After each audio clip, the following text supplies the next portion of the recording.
This is the Biblical Unitarian Podcast. Hello, and welcome to the Biblical Unitarian Podcast, the podcast that aims to start conversations about the oneness and unity of God and about the humanity of Jesus. My name is Dustin Smith, and as always, I will be your host. This is episode 350 entitled Avoiding the Ambiguity Fallacy. Now, before we begin, I want to acknowledge a mistake that I made in a previous episode. Alert listener Josiah has pointed out to me that back in episode 186, which is on the Johannine comma of 1 John chapter 5, verses 7 through 8, that I had misspoke when I had suggested that the longer version, the Johannine comma that talks about the Father, the Word, and the Spirit, and these three are one, I had suggested that this first appears in the King James Version, the 1611 King James Version. But Josiah has pointed out to me that it actually does appear in some of the earlier English translations of the Bible prior to the King James Version. Not that he's arguing that it is original to the Greek text. Nobody's actually arguing that anymore. But he is pointing out that I had made a mistake, and I want to own up to that. So thanks, Josiah, for pointing that out to me, and I apologize for my ridiculous blunder. On to this week's episode. We're continuing our study of logical fallacies and how to avoid them. This week's episode will examine the ambiguity fallacy, which occurs when a word, phrase, or statement is used with multiple meanings within the same argument, leading to confusion or a misleading conclusion. The ambiguity fallacy is also known as equivocation, and this is rather rampant in debates on the doctrine of the Trinity. So why is the ambiguity fallacy unhelpful in our dialogues about God and Jesus Christ? How should we debate and discuss theology without falling prey to the ambiguity fallacy? Let's find out on this week's episode of the Biblical Unitarian Podcast.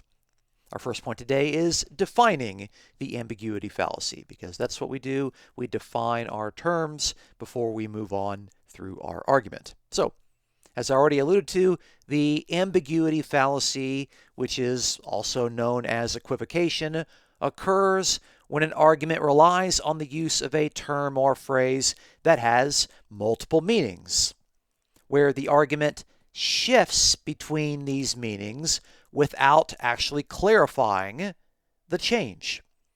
And this shift creates confusion, and it leads to a misleading or an incorrect conclusion. The fallacy typically arises when someone uses a word with two different meanings within the same argument, but that person acts as if they are using the term consistently. And the result is that the argument appears to be logical on the surface, but it fails due to the hidden change in meaning. So what are some common examples of the ambiguity fallacy being committed in our modern culture? So take, for example, an advertiser saying that natural ingredients in our products will help you to stay healthy. You like natural ingredients, right? Well, the term natural is actually pretty ambiguous. And in marketing, the term natural can imply that a product is safe, pure, or unprocessed, but this is not always the case. It's not necessarily true.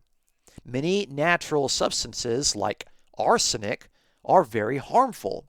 And so the ambiguity in the word natural allows for these companies to make a product seem more appealing or healthier than it actually might be. Here's another example. I am a patriot, and every patriot should support this particular policy. And this plays on the ambiguity of the term patriot, because patriot can mean different things to different people. It could signify somebody who loves their country, but it could also imply a specific set of political beliefs or actions. And by conflating these meanings, the speaker tries to associate support for a policy with patriotism, regardless of the policy's actual impact or content.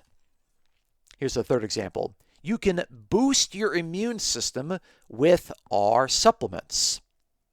And this works on the phrase, not just a single word, but the phrase, boost your immune system.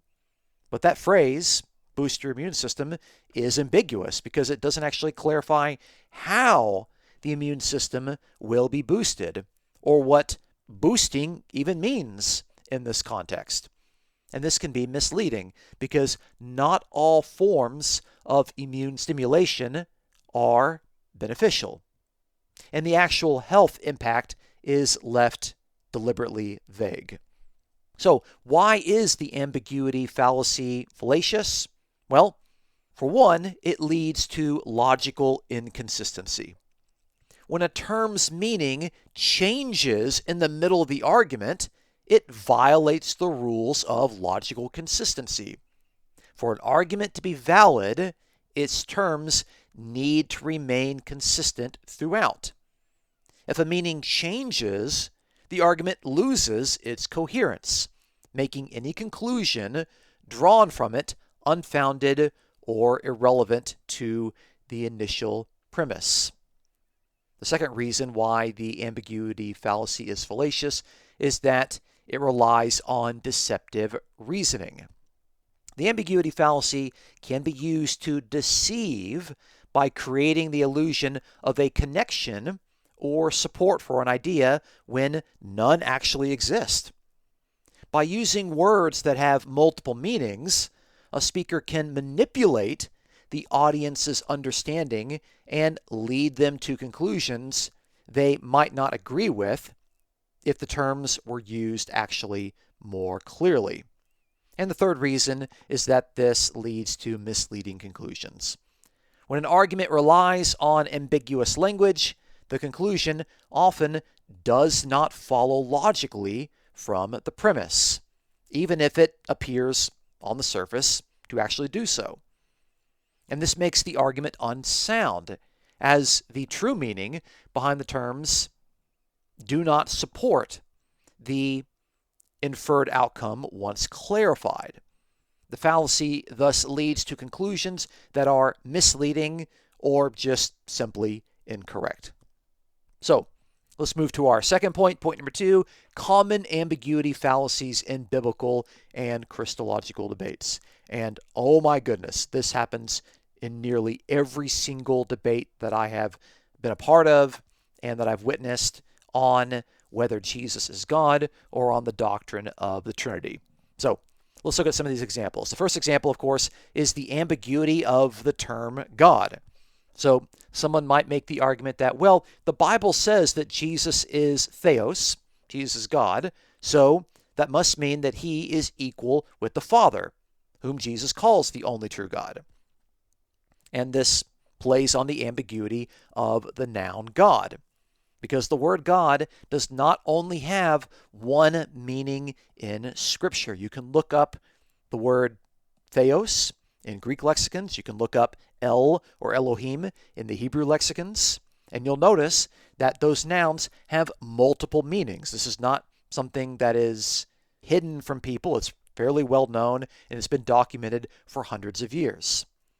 In most contexts of the Bible, the noun God refers only to the Father.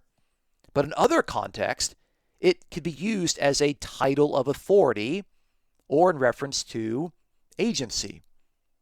Biblical Unitarians might interpret passages that refer to Jesus as God, and for the record, I think there are only 2 passages that define Jesus as God, John 20:28 and Hebrews 1:8.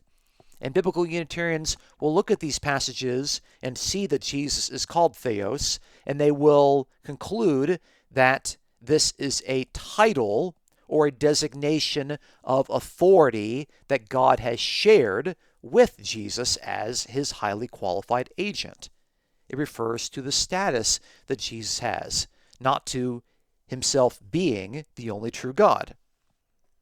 Now, by failing to clarify what someone means by the term God, the argument could actually gloss over the possibility of different uses and different meanings of the term within the biblical text. And again, if you don't believe that the noun God has multiple meanings, go look it up in a lexicon. Every single New Testament biblical lexicon is going to point this out to you. This also happens when people try to argue for the Trinity.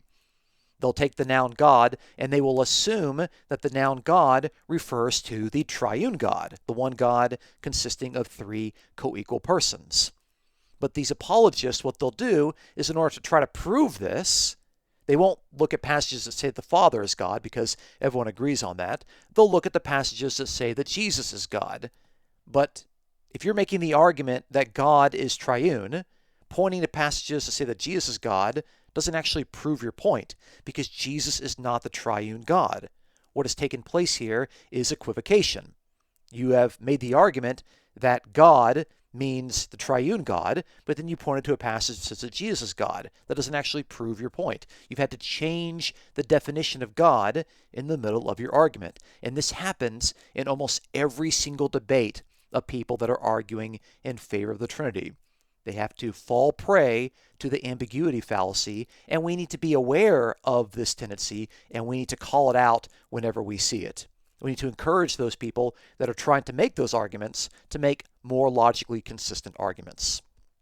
The second example is the equivocation on the word one.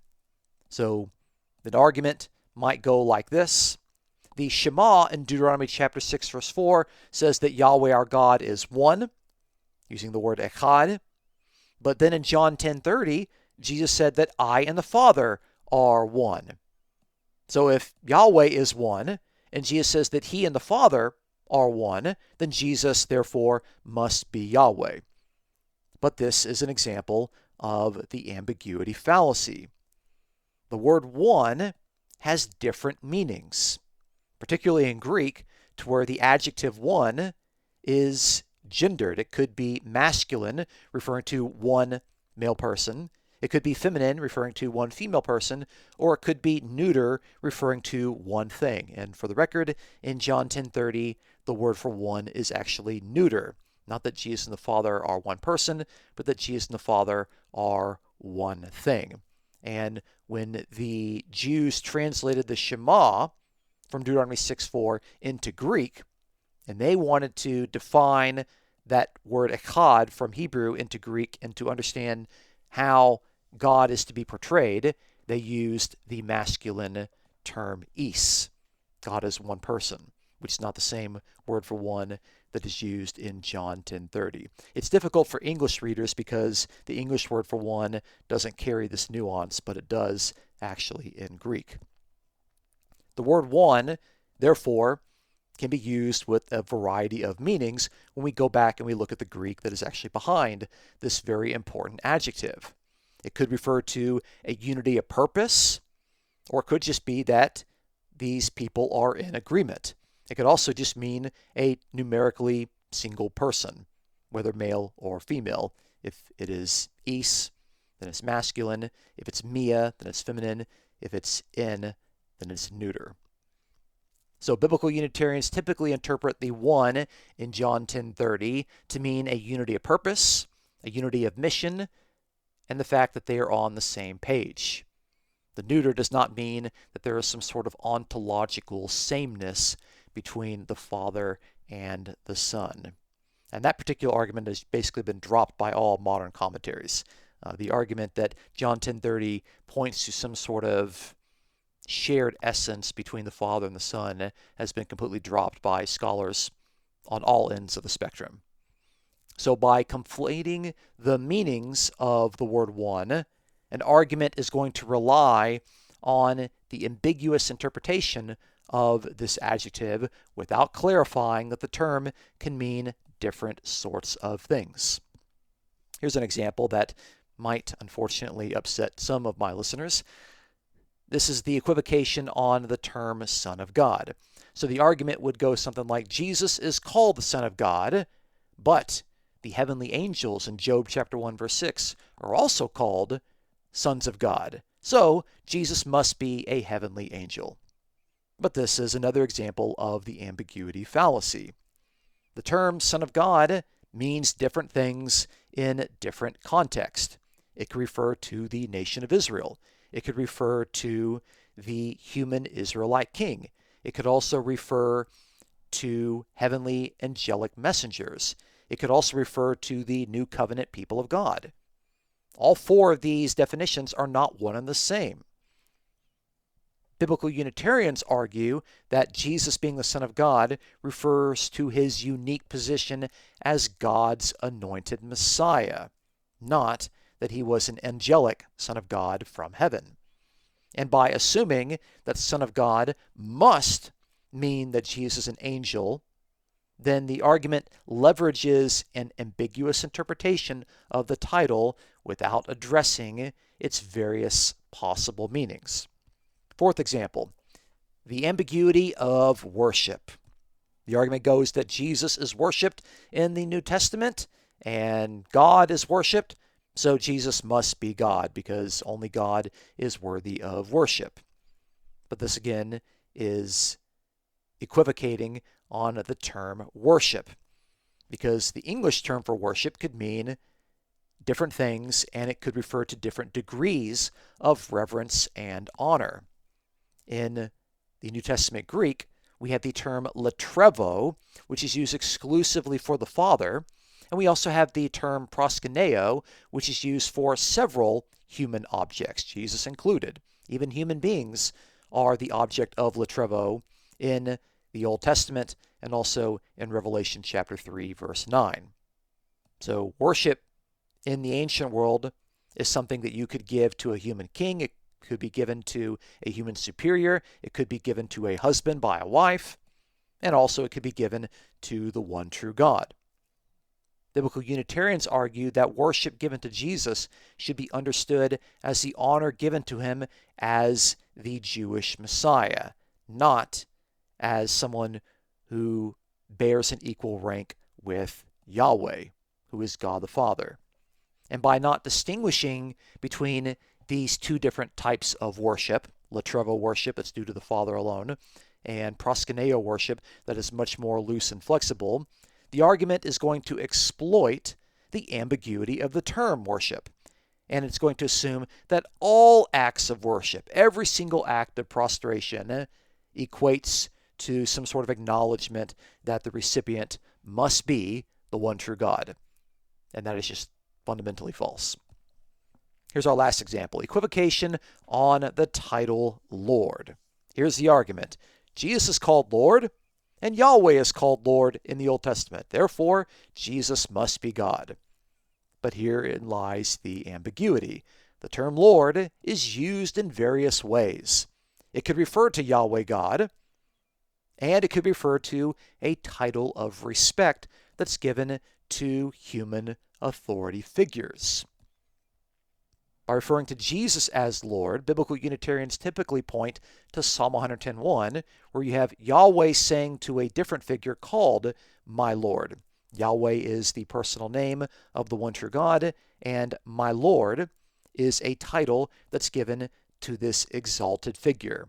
Yahweh says to sit at my right hand. So we can see that he is exalted to God's right hand, and he is given that title Lord. So Lord is someone who bears authority, and by Jesus being called Lord as a title, this is a reference to the authority that God has given to him. It's not in the sense of Jesus actually being the same person as Yahweh. And by equating the title Lord with the divine name Yahweh, the argument fails to address the nuanced uses of the term in different contexts, and it's going to make these rather unwarranted leaps in logic. So these are some pretty common equivocations that take place in Bible studies in regard to Christological understandings. And they have to be repeated several times, but we should take the time to point out that the particular fallacy that's being committed is, in fact, the ambiguity fallacy. So, how can we keep ourselves from falling prey to equivocation? This is our third point, how to avoid committing the ambiguity fallacy. Here you are. If you're taking notes, here's a good place to start. Number one, this is how you avoid committing the fallacy of equivocation. Number one, define your key terms clearly. This is extremely important. You have to start by defining any important terms or phrases within your argument. If you're making an argument, or if you're teaching somebody, or if you're giving a sermon or a Bible study, you have to define your terms. Not only is this going to help you, but it's also going to help your audience. It's going to help them understand what you mean from the very beginning. For example, if you're discussing freedom, clarify whether you mean political freedom, personal freedom, freedom from sin, freedom from oppression.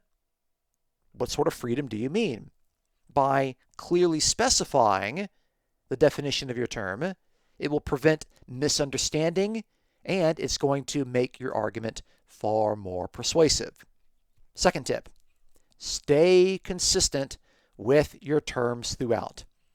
Once you've defined your term, you must use it consistently in that particular sense throughout your argument.